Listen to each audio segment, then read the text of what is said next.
Hey, it's Jack Gately from Jack Gately Real Estate and the Online Real Estate Academy, and we have another edition of Ask Jack. Got a question here on the email. You've got questions, I've got answers. So this comes from one of my students who just graduated from broker school and passed her broker exam, and she writes, I passed my broker's exam. Thank you, Jack. What do I do now? I remember when I passed my salesperson, I had to join a broker, but now I'm a broker, so what do I need to do? Do I need to register with the board? Is there a form? Do I have to open a limited liability corporation, an LLC? What are the next steps? So I actually got pretty much the same questions from someone else earlier this week. He was just signing up for broker class, but same effective questions. And I think there are basically three ways you can use your broker license. The first one might surprise you. I think it's actually the most common, although there's really no numbers on this, but I think it's actually the most common.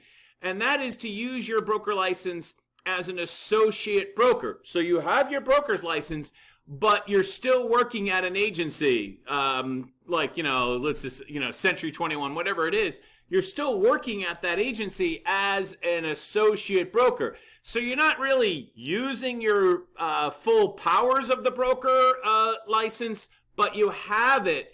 And the reason why you might do that, why you might not go out on your own immediately, is because you might not want to go out on your own. But should you find yourself in a professional position where you have to go out on your own, or it becomes like a necessity, you already have your broker's license.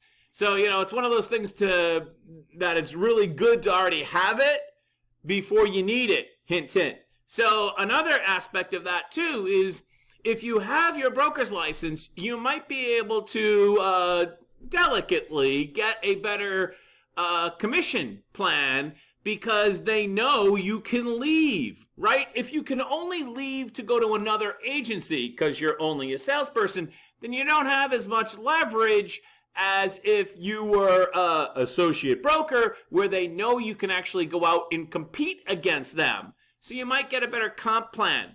So that's a good aspect of it.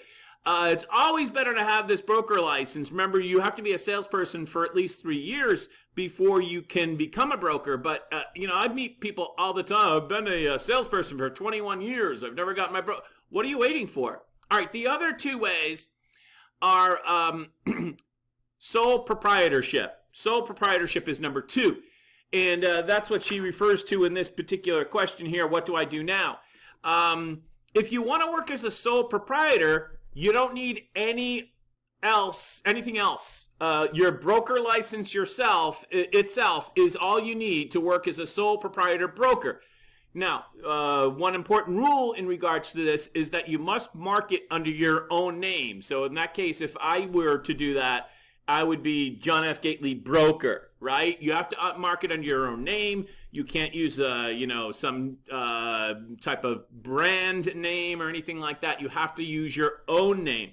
You also, if you're a sole proprietor broker, you cannot hire agents. You're basically just an agent of one, an agency of one, just yourself, no agents.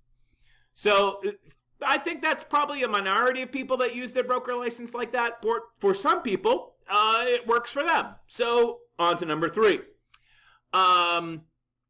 Number 3 is if you're the broker of record at an agency. For instance, me, John F. Gately, I'm the broker of record at Jack Gately Real Estate. And so this is probably the third way you can use it, where you're actually the broker of record. Now, in order to do that, then you have to get an agency license. An agency license. You have to go to that e-portal that works so well and apply for an agency license, or what is technically called, I think, a real estate business license. And only a corporation can hold a real estate business license, and that's why you would need to form a corporation, and the most common way to do that would be with an LLC at the Secretary of State's office. And so if you want to go do that, when I did mine, it was all by paper. Now it's all electronic at the e-portal, which works so well.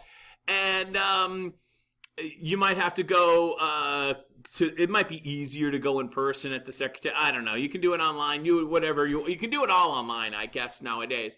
But only when you actually get the agency license can you then hire agents, if that's what you want to do. So those are your three options. Be an associate broker, be a sole proprietor broker, or be a broker of record. Hope that answers some questions for you relative to how to use your broker license. I'm Jack Gately from Jack Gately Real Estate. And thank you for watching this edition of Ask Jack.